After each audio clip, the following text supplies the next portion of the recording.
Chapter 16. I have a great idea, Iris announced as she swept into the kitchen. She'd had a yoga class to teach this evening. So Archer hadn't seen her for dinner with Olive. It had been a silent and awkward meal. But his daughter had eaten 2 servings of pasta with copious amounts of butter and parmesan on it, so he wasn't going to push her to speak too. One thing at a time. Oh, he asked.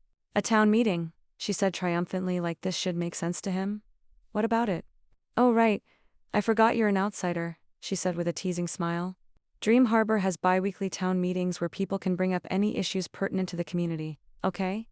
She let out a frustrated breath and he tried not to notice how cute she was when she was excited. But it was impossible. She was adorable. It had been impossible not to notice as she led him through the farmer's market yesterday, and it was impossible now as she hopped up onto her usual stool, eyes bright with her great idea. I thought we could go and ask if anyone had thoughts on the pancake recipe. He wiped his hands on the towel hanging over his shoulder and crossed his arms over his chest.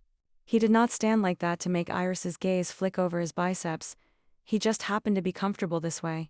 And if Iris noticed his arms, well, that was not his fault. Let me get this straight, he said. You want me to try and get some kind of town consensus on this pancake recipe? I heard you put poppy seeds in the pancakes last week, Archer. She raised a brow in accusation. I did. People did not like it, no? Okay, so I think this might be a good way to get some more ideas on things to try. I don't think so. Her face fell and he wanted to kick himself, but pleasing Iris was not something that should be on his list of priorities. Keeping the diner afloat and Olive alive were his priorities, not seeing the nanny smile. It's my diner now and I'm in charge of the menu. I'm going with what I think is best. There was something new in her eyes when she looked at him again, something he hadn't seen from her. She looked pissed. What's it like? She asked with a little scoff. What's what like? To be so damn confident in yourself, to think you know what's best about everything. I didn't. No, I'm really curious, because I've never felt that about anything really. I've never just known what I wanted to be or what I wanted to do, and I've just kinda drifted around. But you, again that little scoff, you know exactly what you want to do. You're a big important chef and you're the expert, so I'm not, he said, his voice sharp, cutting through her little speech. Not anymore. I'm barely fucking holding on here, Iris. She held his gaze, those green eyes zeroing in on his every insecurity. She lifted her chin. I've lived here my whole life, she said. And a lot of things have changed because things always do, but those pancakes have been the same for my whole life. There's comfort in that, Archer. People like that. They need it. I need it. You do? She shrugged, like she'd let him see more than she'd intended when she'd started this conversation. The diner is one of the few places left in town that the old folks remember going to when they were kids. It's important to them, so it's important to me. I don't think it's true. What? That you don't know what you want to do with your life, that you're not confident. Iris, you're amazing at what you do. At everything you do. He had yet to see her struggle with anything.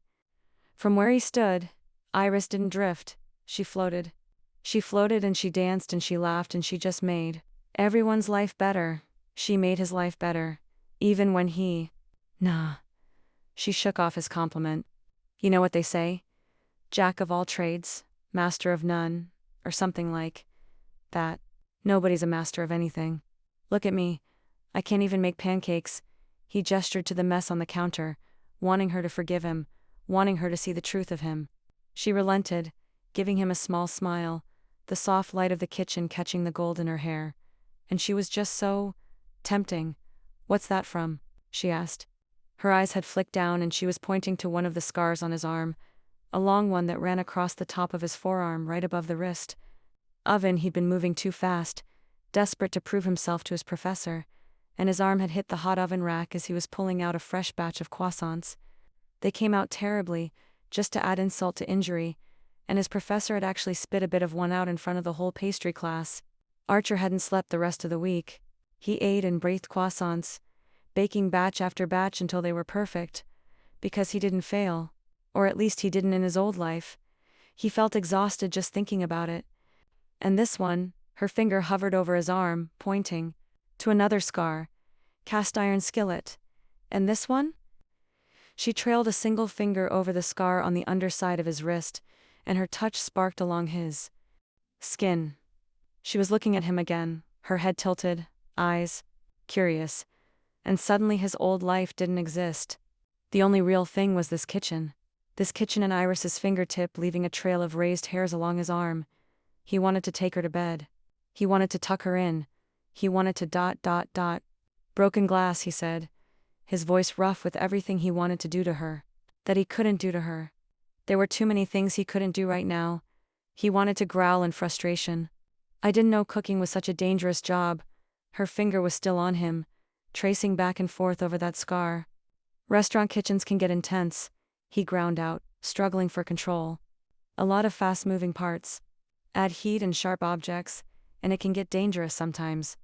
She took her hand away, and Archer had to bite back the shuddering sigh he felt building in his chest. He'd known it was a bad idea to hire Iris as his nanny. He knew he was attracted to her. He knew how precarious a situation it was to have a single woman living under his roof, for both of them. But this was so much worse than he'd thought.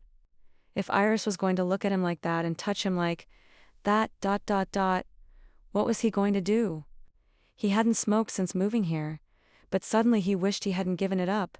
What kind are you trying tonight? Archer blinked. Pancakes. She was talking about pancakes, while he was thinking about taking her to bed. Buttermilk. Yum. She wiped her finger around the edge of the bow where the batter had dribbled over and lifted it to her mouth. Archer grabbed her wrist. Hey, what are you doing? He asked, leaning closer. What was he doing? Why was he touching her? Why was he leaning across the counter toward her? Why was his entire focus fixed on her luscious mouth? He'd clearly lost his mind, but she was reeling him in with those damn eyes and that mischievous smile. It was back and he wanted it to stay. He didn't like that he'd upset her, that he'd slipped into his cocky bastard tendencies. He found that he didn't want to be that guy anymore, at least not around Iris. Licking the batter. The word licking sent fire through his veins, and a million inappropriate thoughts through his head. You shouldn't eat raw batter. He was still holding her wrist and her pulse fluttered beneath his fingers. Her tongue swiped along her bottom lip and Archer nearly groaned. I was just going to have a little. The batter was dripping down her finger. I should probably taste it first. Make sure it's good. His voice was low and rough, and they were far too close and her pulse had sped up. And this was a bad idea, and ... His mind blanked as he took Iris's finger in his mouth and licked it clean. He ran his tongue over the length of it, that finger that had just teased along his skin, nipping the tip before he released it with a quiet pop. Her eyes widened, but she didn't pull away. Instead, a small whimper escaped her lips. Oh God. He wanted to pull her onto the counter and lick the rest of her. The thought slammed into him. It was a visceral need, a demand from every inch of his never mind that his mind was screaming at him to stop, to tour her back and find the line he wasn't supposed to cross. He couldn't hear that voice anymore. All he could hear was Iris's breath, mingling with his own, like they'd both run to get here. He tugged her closer, his hand still wrapped around her wrist, the taste of pancake batter still on his tongue. Her gaze flicked down to his mouth and lingered there. She licked her own lips like she was thinking about what she wanted to do to his. Archer, his name sounded like a plea. Tell me to stop, he nearly begged. If she told him to stop, he would. He would step away and they could pretend he'd never done that. He'd never tasted her skin. Tell me to stop, Iris, and go back to your room. Another little whimper. He was close enough now to run his nose along the soft skin of her cheek. He was going to kiss her. He was going to kiss his nanny and ruin absolutely everything. But he couldn't stop himself. He couldn't pull away. He didn't want to. Until he heard the distant ringing of ... Christmas bells. What? Iris's voice sounded far away and dreamy. She'd turned from him and he wanted her back, but she was tugging her wrist away and hopping down from her stool and moving toward the door. The front door where Olive once again was trying to get out in her sleep, the Christmas bells on the door ringing with every attempt. Christ. He let the air rush out of his lungs. Let the kitchen and living room rush back into his consciousness.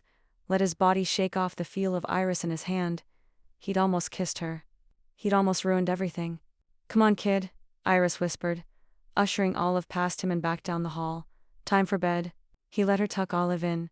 He waited in the kitchen. She didn't come back.